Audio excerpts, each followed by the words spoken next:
Olá, caros amigos do canal, sejam todos bem-vindos a mais esse vídeo. Lembrando, deixe o seu like, deixe o seu comentário e se inscreva no canal. Você ajuda no nosso crescimento, o crescimento da nossa comunidade. E também convido vocês a conhecerem o novo canal do Forasteiro Noturno, o canal chamado Lendas e Causos de um Forasteiro, em que lá ele conta vários relatos relacionados à assombração, lendas, causos de interior, de roça, essas que aconteciam antigamente. Então, se você gosta dessa nostalgia e ao mesmo tempo escutar uma boa história de terror, vão lá e se inscrevam no canal. Eu vou deixar o link aqui no primeiro comentário fixado e na descrição desse vídeo para que você possa conhecer o canal. Bom, vamos para os relatos de hoje. Você já ouviu falar em lobisomem? Não? Pois eu já vi um de perto. O meu nome é Juninho.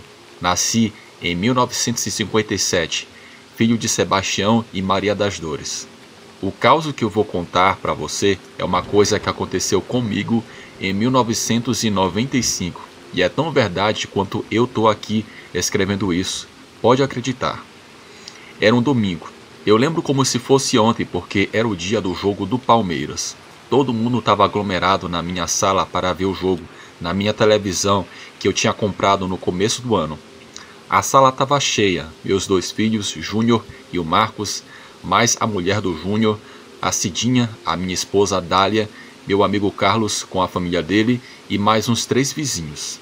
A gente tinha preparado tudo, linguiça frita, mandioca cozida, feijoada, cerveja gelada e até o molho de pimentão que a Dália fazia, que era de lamber os beiços. Tava tudo pronto, só que aí, bem na hora que os jogadores estavam entrando em campo, acabou a luz. Maldito seja, eu pensei, mas não falei alto por causa das crianças. Todo mundo começou a reclamar, falando que era só na nossa casa, porque dava para ver que a luz da rua e das outras casas estava tudo acesa. O meu amigo Carlos sugeriu que todo mundo fosse para a casa dele ver o jogo, mas eu falei, peraí gente, deve ser só o disjuntor que caiu. Eu vou lá verificar. Naquela época, a caixa de luz ficava no fundo do terreno, pertinho do meu barracão de ferramenta. Peguei a lanterna que eu sempre deixava na gaveta da cômoda e saí para o quintal. A noite estava clara por causa da lua cheia, dava até para enxergar sem a lanterna. Eu já fui andando por entre as árvores de manga e goiaba que tinha no quintal, ouvindo lá longe a Globo começando a transmitir o jogo nas outras casas. Cheguei na caixa de luz, abri a tampa e olhei. O disjuntor estava tudo normal, não tinha nenhum desarmado. Achei aquilo estranho. Resolvi voltar e falar para o pessoal que devia ser algum problema na fiação ou na rua mesmo. Foi quando eu escutei um barulho esquisito vindo do outro lado do muro. Era um som de respiração ofegante, tipo o cachorro grande quando está cansado, mas mais abafado, mas sei lá, como se fosse algo grande tentando respirar escondido. Eu liguei a lanterna e subi em um tonel vazio que eu tinha ali para poder ver por cima do muro. Foi aí que eu vi, do outro lado da rua, encostado no poste, tinha uma coisa que eu nunca vou esquecer. Parecia um homem ou um gorila, sei lá, mas não era uma coisa normal. A lua iluminou aquilo por inteiro. Era grande, do tamanho de um sujeito alto, mas estava numa posição esquisita, apoiado nos cotovelos, com as costas empinadas para cima, formando um arco estranho. O pelo dele era comprido, escuro e espesso. A cabeça era grande, meio como a de um pastor alemão, com um focinho comprido. A criatura estava me olhando fixamente, sem nem piscar. Quando percebeu que eu tinha visto ela, abriu a boca. Eu vi que tinha dentes pontudos. Fez um som gutural, parecendo rosnado, misturado com um gemido humano. Foi aí que eu me borrei de medo, eu vou confessar. Pulei do tonel, deixei a lanterna cair e saí correndo de volta para casa. Eu entrei esbaforido, fechei a porta atrás de mim e passei a tranca. Todo mundo olhou para mim assustado. Que foi, pai? Parece que tu viu a assombração ou levou um choque? Perguntou o Júnior. Eu estava tremendo. Olhei pela janela, mas não dava para ver nada do outro lado da rua. Disse pro pessoal que tinha visto um cachorro grande lá fora e achava melhor todo mundo ir mesmo para a casa do Carlos. O Marcos quis olhar, mas eu não deixei de jeito nenhum. Vamos embora, gente. A luz não vai voltar tão cedo aqui, eu insisti. Enquanto o povo se juntava e pegava suas coisas, eu fui até o meu quarto e peguei a minha espingarda velha, só por garantia. A Dália ficou me olhando de um jeito desconfiado. Ela sabia que tinha coisa errada. Depois que todo mundo saiu, ela me perguntou de novo: o que foi que aconteceu de verdade? Eu olhei para ela, ainda sentindo meu corpo tremer. Mulher, tu não vai acreditar, mas eu vi um lobisomem. Eu vi um trem que só pode ser um lobisomem, apoiado nos cotovelos, com a bunda empinada do outro lado do muro. A Dália arregalou os olhos. Ela nasceu no sertão da Bahia, conhecia todas as histórias de assombração. Ela acreditou em mim na hora, não duvidou nem por um segundo. Vamos rezar, ela disse pegando o terço na bolsa. Fomos para a casa do Carlos depois, mas eu não consegui prestar atenção no jogo. Ficava lembrando daquela criatura, daquele olhar. Quando voltamos para casa, eu não deixei ninguém sair no quintal. Dormimos com a janela trancada mesmo com o calor que fazia. No dia seguinte de manhã bem cedo, eu fui olhar lá fora e encontrei a minha lanterna no chão, e do lado do tonel onde eu tinha subido, tinha uma marca de arranhão fundo na madeira, como se alguma coisa com unha grande tivesse passado por ali. No chão havia uma pegada grande. Na semana passada, eu estava no bar tomando uma pinga depois do almoço, quando escutei uns rapazes novos falando de um filme de terror. Era de lobisomem. Eles riam alto, faziam eguagens e piadas. Eu fiquei quieto no meu canto. O que eu vi naquela noite, perto da minha casa em Ribeirão das Almas, não foi coisa de filme. Era real, tão real quanto eu e você que está aqui escutando esse relato. Depois daquela noite, eu nunca mais saí sozinho quando tem lua cheia, porque lobisomens existem sim. Eu vi com os meus próprios olhos. E se um dia você se deparar com um, reza e corre, porque essas criaturas não são desse mundo. Aqui eu envio o meu relato, Bruno, e desejo sucesso e um forte abraço para você.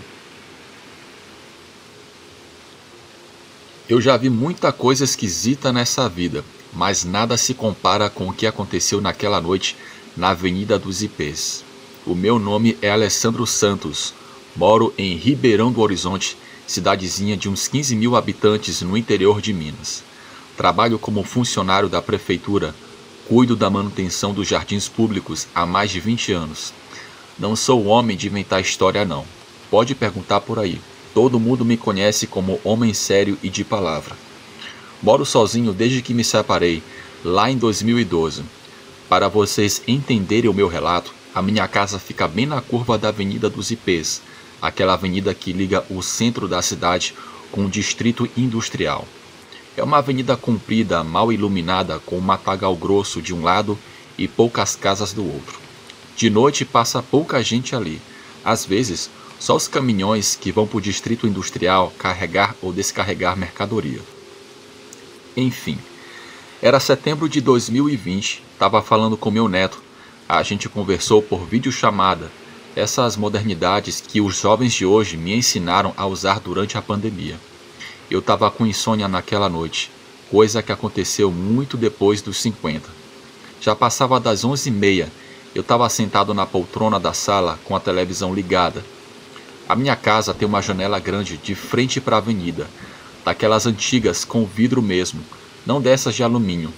Eu gostava de ficar olhando o movimento de vez em quando, mesmo sendo pouco. É tipo um passatempo. Naquela noite eu escutei o barulho de um caminhão se aproximando. Eu fui até a janela ver. Era um Mercedes-Benz vermelho, daqueles grandão de carreta. Vinha descendo a avenida em uma velocidade normal. Tava devagar. Foi então que aconteceu. Do nada mesmo, sem qualquer aviso, uma mulher surgiu do matagal do outro lado da rua.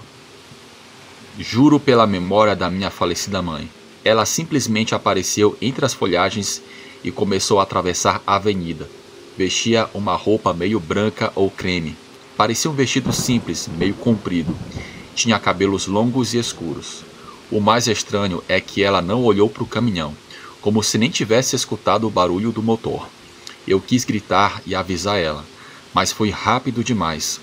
O caminhão estava perto e quando o motorista viu a mulher, já era tarde demais. Eu escutei o barulho dos freios sendo pisados com força, aquele barulho de pneu sendo queimado no asfalto. Eu fechei os olhos por um reflexo. Eu não queria ver aquela tragédia. Quando abri de novo, o caminhão tinha parado no meio da avenida, de lado, atravessado. O motorista desceu desesperado, o homem gordo de uns 40 e poucos anos, careca, usando boné. Ele correu para o lado da frente do caminhão, olhando para o chão. O meu coração disparou. Eu vesti o chinelo às pressas e saí correndo. Nem lembrei de pegar a chave, deixei a porta aberta mesmo. Quando cheguei lá, o caminhoneiro estava parado, com as mãos na cabeça, olhando para os lados. Eu cheguei ofegante. Cadê a moça? Onde é que ela está? Eu perguntei, já pensando no pior. O caminhoneiro me olhou assustado. O senhor viu ela também? Eu confirmei com a cabeça enquanto olhava em volta. Não tinha corpo no chão, não tinha sangue, não tinha nada. O mais esquisito é que o para-choque do caminhão nem amassado estava, não tinha nenhum arranhão. Eu tenho certeza que atropelei uma mulher, disse o caminhoneiro com a voz tremendo. Eu senti um impacto, eu vi ela cair bem aqui nesse pedaço de chão. Mas cadê ela? Nós dois começamos a procurar em volta. Olhamos debaixo do caminhão, nos canteiros, no começo do matagal. Não havia nada, nem sinal da mulher. Já ia sugerir chamar a polícia quando um carro se aproximou e parou. Era o Fábio, dono do posto de gasolina, que ficava 1 quilômetro adiante. Ele desceu do carro e veio até nós com uma expressão séria. Ele nos ajudou a procurar também. Ele viu claramente o acidente. Não podíamos entender como ela havia desaparecido. O caminhoneiro, que se chamava Adelson, começou a tremer. Ele era de fora. Foi então que percebemos que aquilo não era algo normal. Naquela noite, eu fiquei um tempão matutando sobre aquilo antes de dormir. O caminhoneiro Adelson acabou ficando no posto do Fábio, com medo de seguir viagem. Eu percebi que aquilo foi algo sobrenatural. Aquela mulher que supostamente foi atropelada, na verdade era um espírito vagando de noite na avenida da cidade. Desde aquela noite, eu fico em casa com as cortinas fechadas quando está muito tarde. Não quero ver a moça de novo. Eu acendi uma vela e fiz uma oração pedindo proteção contra qualquer coisa do tipo.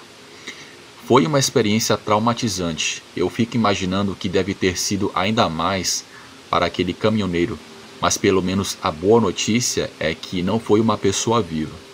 Imagino que aquele cara vai ter uma boa história de terror para contar pelo resto de sua vida. Bem, Bruno, esse é o meu relato, sou muito fã do seu canal, conheci através dos meus netos, sou muito fã de causos de lobisomem, de assombração, por isso eu pedi que o meu neto enviasse esse relato para você. Tenha uma boa noite.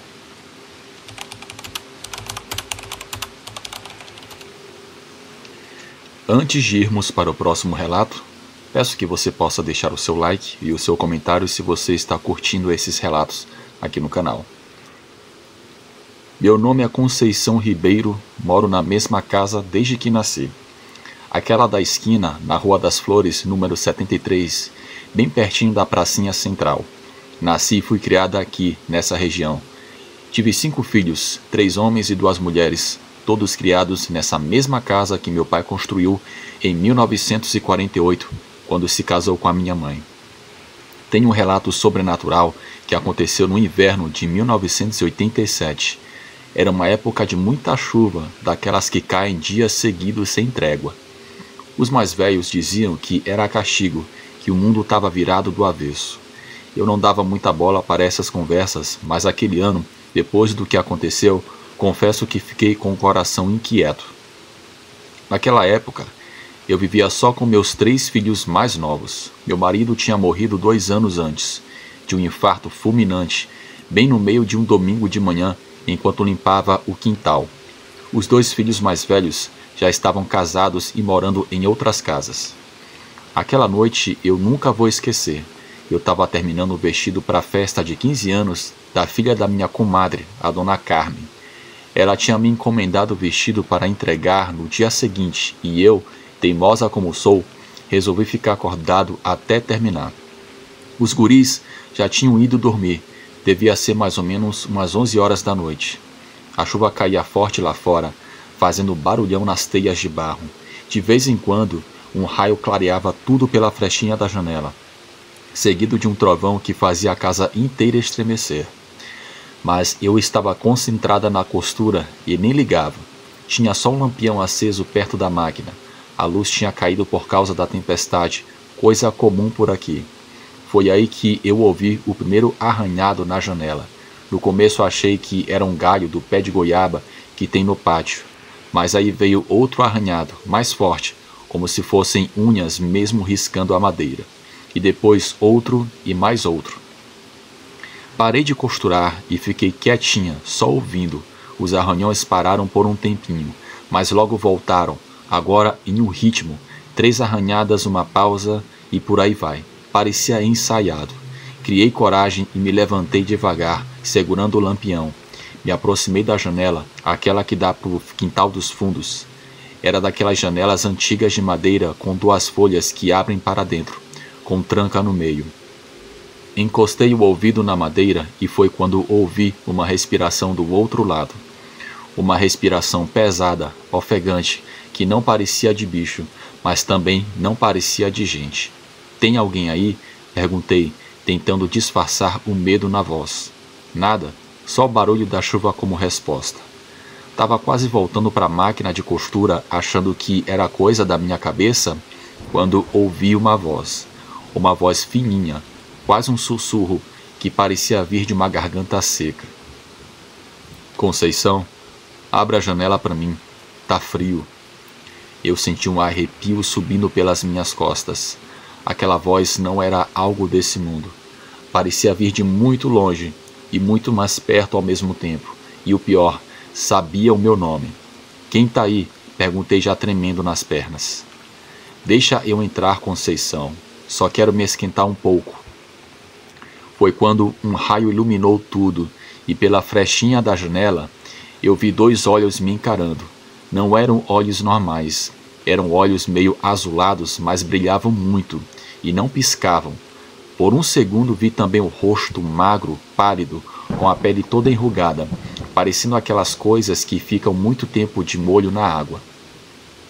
Dei um pulo para trás, quase derrubei o lampião. O meu coração batia tão forte que parecia que ia sair pela boca. Aquela coisa do lado de fora começou a bater de leve na janela, com as pontas dos dedos. Abre a janela, Conceição. Só um pouquinho. Só quero ver tua cara, Sirigaita. Naquele momento, fiz o que qualquer cristão faria. Agarrei o terço que estava pendurado na parede, me ajoelhei ali mesmo e comecei a rezar baixinho. A criatura do outro lado não gostou. Começou a arranhar a janela com mais força, fazendo o barulho de dar nó nas tripas. A madeira estalava como se fosse quebrar a qualquer momento. Me deixe entrar, me deixe entrar. A voz não era mais fina, mas sim tinha ficado gutural, grossa, parecia vir do fundo do inferno. Continuei rezando, agora mais alto, apertando o terço com tanta força que meus dedos ficaram brancos. Foi quando ouvi meu filho mais velho, o Alexandre, de 17 anos, acordando no quarto.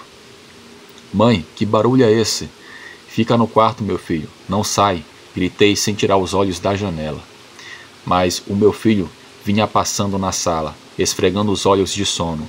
A coisa lá fora deve ter percebido porque parou de arranhar e ficou quieta. Só a respiração pesada continuava. O que está acontecendo, mãe? Está rezando essa hora por quê? Quando Alexandre entrou na sala, não ouvi mais nada do lado de fora, nem arranhões, nem respiração. Contei para ele o que tinha acontecido, mas ele, como todo jovem, achou que era coisa da minha cabeça. A senhora está cansada, mãe? É a chuva no telhado misturada com o vento no pé de goiaba. Não insisti, deixei ele pensar o que quisesse, mas não cheguei mais perto da janela naquela noite. Fiquei ali na sala, rezando, até o dia clarear. O vestido da filha da Carmen ficou pela metade.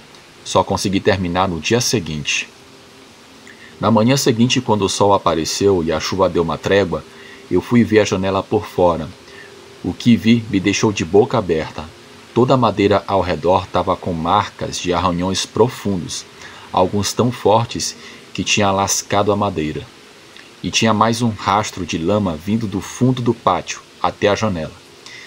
Não voltava mais. Era como se o que quer que fosse tivesse desaparecido ali mesmo. Chamei o seu Manuel, o carpinteiro, para ver os estragos. Ele é um homem vivido, experiente, examinou tudo em silêncio com a testa franzida. Quando terminou, me olhou sério e perguntou: Dona Conceição, a senhora tem algum crucifixo ou imagem de santo aí em casa? Eu tenho um crucifixo pequeno, que era da minha mãe. Por quê? Enterre ele bem na frente dessa janela. E todas as noites, antes de dormir, joga um pouco de sal grosso ou água benta no batente. Nem precisei perguntar por quê. Pelas entrelinhas, entendi que ele sabia o que tinha vindo me visitar. No outro dia, seu Manuel voltou com uma folha de alumínio. Pregou na parte de baixo da janela, cobrindo uns 10 centímetros. Quando perguntei para que servia aquilo, ele só disse: Tem coisa que não consegue passar por certos materiais. Alumínio é um deles. Eu fiz tudo direitinho como ele mandou. Enterrei o crucifixo, passei a colocar sal grosso e água benta toda noite e nunca mais tirei aquela folha de alumínio da janela. Por via das dúvidas, pendurei também um espelhinho virado para fora. Dizem que essas coisas não gostam de ser refletidas, ou seja, não gostam de ver seus próprios reflexos. Depois daquele dia, sempre que começava a chover forte à noite, fecho bem todas as janelas, reforço sal no batente, acendo uma vela para Nossa Senhora e fico acordada. Os filhos cresceram, casaram, tiveram filhos e hoje só eu moro nessa casa. Mas a janela dos fundos continua igual, com a folha de alumínio embaixo e o espelhinho pendurado por fora. O povo aqui diz, de São Borja, que são histórias de lendas, histórias contadas pelos mais velhos. Mas quem já sentiu o peso do olhar daqueles olhos sinistros por uma fresta da janela em uma noite de tempestade, sabe que tem coisa nesse mundo que é melhor nem tentar entender. Obrigada por me escutar. Boa noite.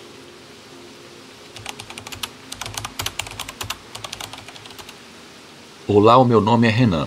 Cresci em Linhares, uma cidade no interior do Espírito Santo, num bairro chamado Juparanã. Aquele lugar tinha um monte de casas simples, a maioria com quintal grande. Hoje já estou com 29 anos, mas tenho uma lembrança que nunca sai da minha cabeça, por mais que eu tente esquecer. Foi em 2013, eu tinha 17 anos na época. A gente morava numa casa alugada na Rua das Acácias, perto da lagoa que tem por lá. Era uma casa de 2 andares, bem simples, dessas que dono constrói em cima da própria casa para alugar. Meu pai, seu David, trabalhava como motorista de ônibus e minha mãe, dona Nielza, trabalhava como merendeira em uma escola privada. A gente não era rico, mas também não passava necessidade. Eu e meu irmão Rodrigo, que é 2 anos mais novo que eu, dividíamos o quarto lá em cima. Na janela do nosso quarto, dava para ver o portão da casa e um pedaço da rua. O bairro era meio deserto à noite, com pouca iluminação pública. Nossa rua ficava em uma área mais afastada da cidade. A casa não era das melhores, tinha infiltração no teto do banheiro, o piso era de cimento queimado e as paredes necessitavam de pintura nova. Mas era o que dava para o bolso dos meus pais pagar naquela época. Eu sempre gostei de ficar acordado até tarde. Naquela época, estava no último ano do ensino médio e passava as noites estudando para tentar passar na faculdade federal. Queria muito fazer engenharia, porque desde pequeno eu gostava de desmontar as coisas para entender como funcionavam. Meu irmão Rodrigo era o oposto. Dormia cedo e acordava com o primeiro raio de sol. Ele jogava futebol em um time da cidade e sonhava em se tornar jogador de futebol profissional. Foi numa quarta-feira que a gente viu aquela coisa. Tava um calor danado, mesmo sendo noite. O Espírito Santo é assim mesmo. Tem época em que o calor não dá trégua nem de madrugada. Devia ser umas 2 ou 3 horas da manhã quando eu decidi fazer uma pausa nos estudos. Eu fui até a janela para respirar um pouco de ar fresco e foi aí que eu vi aquela coisa. No início pensei que fosse um cachorro grande que tinha tentado entrar pela frente da casa. A gente não tinha animal em casa porque a minha mãe era alérgica, mas volta e meia aparecia um cachorro vira-lata da vizinhança fuçando no lixo. Só que, olhando melhor, percebi que aquilo não era um cachorro normal, de jeito nenhum. A criatura estava agachada perto do portão da entrada, mordendo as grades como se tentasse arrebentar o ferro. O formato do corpo era todo estranho. Era humanoide. As patas traseiras eram compridas demais, dobradas de um jeito que lembrava pernas humanas, agachadas, mas com joelhos virados do lado contrário. O torso era alongado e magro, com costelas aparecendo por baixo de um pelo ralo e escuro que cobria só algumas partes do corpo. Mas o que mais me assustou foram os braços daquele negócio. Enquanto segurava o portão com uma pata dianteira normal, o outro braço se esticou de um jeito impossível, como se não tivesse ossos limitando o movimento. Esse braço deformado tentava alcançar um gato laranja que estava acuado no canto do muro, miando desesperado. Os dedos dessa pata eram compridos, finos, parecendo mais dedos humanos do que garras de animal. Fiquei paralisado na janela. Nem conseguia gritar. Aquela coisa não fazia sentido nenhum. A cabeça era grande demais para o corpo, com um focinho alongado e orelhas pontudas. Não dava para ver direito os detalhes do rosto na escuridão, só que tinha algo errado na proporção, algo que deixava claro que aquilo não era um bicho comum. Quando finalmente consegui me mexer, corri até a cama do Rodrigo e comecei a sacudir ele. "Acorda, Rodrigo, pelo amor de Deus, acorda!"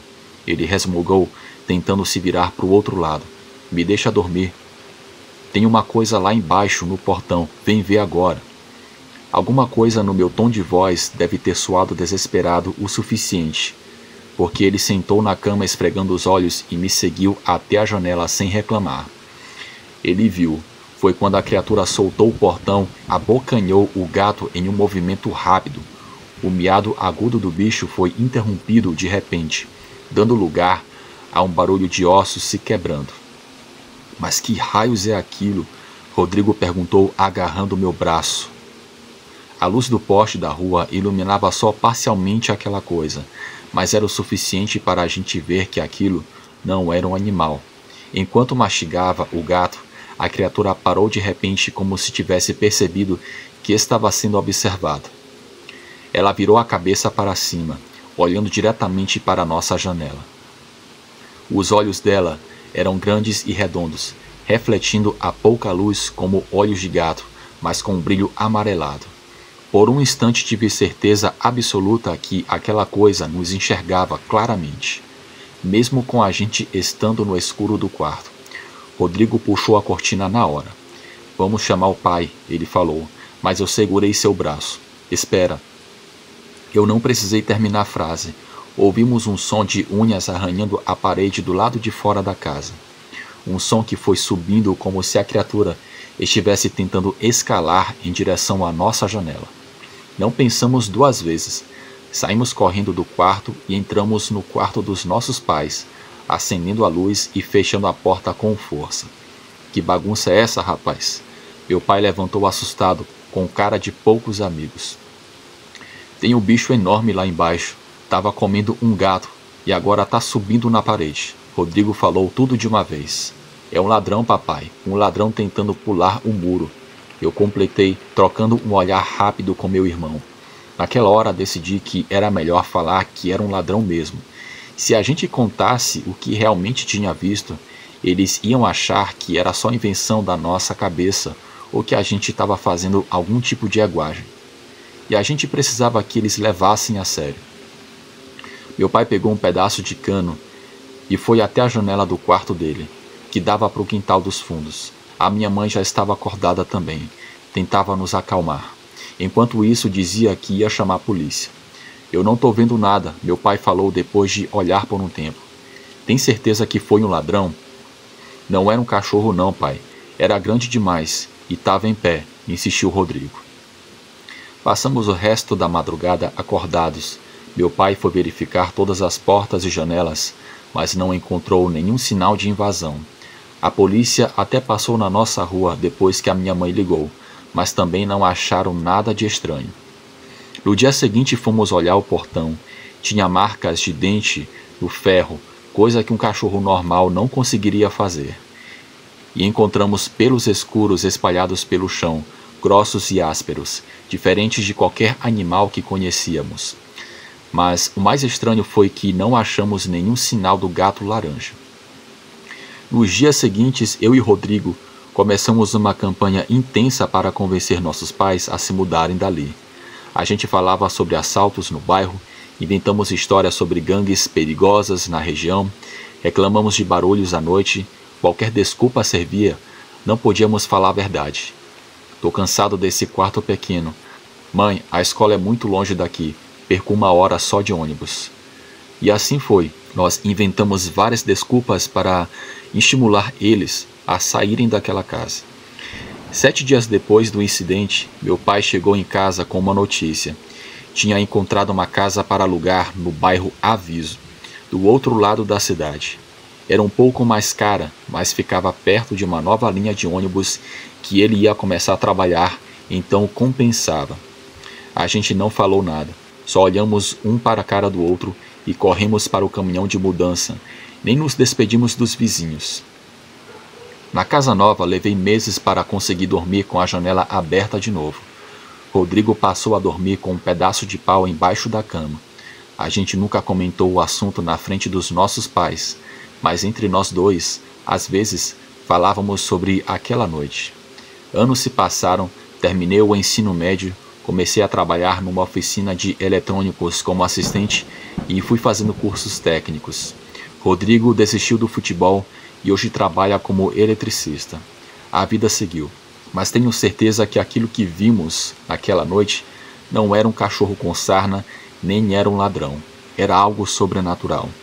E o pior era saber que depois de todos esses anos, ele ainda pode estar por lá, espreitando nas sombras. O que era aquela criatura? Bem, eu não sei. Seja lá o que for, só espero nunca mais cruzar o caminho daquele ser. E sempre que ouço histórias de desaparecimentos estranhos naquela região, não consigo evitar pensar naquele bicho que eu vi. Boa noite.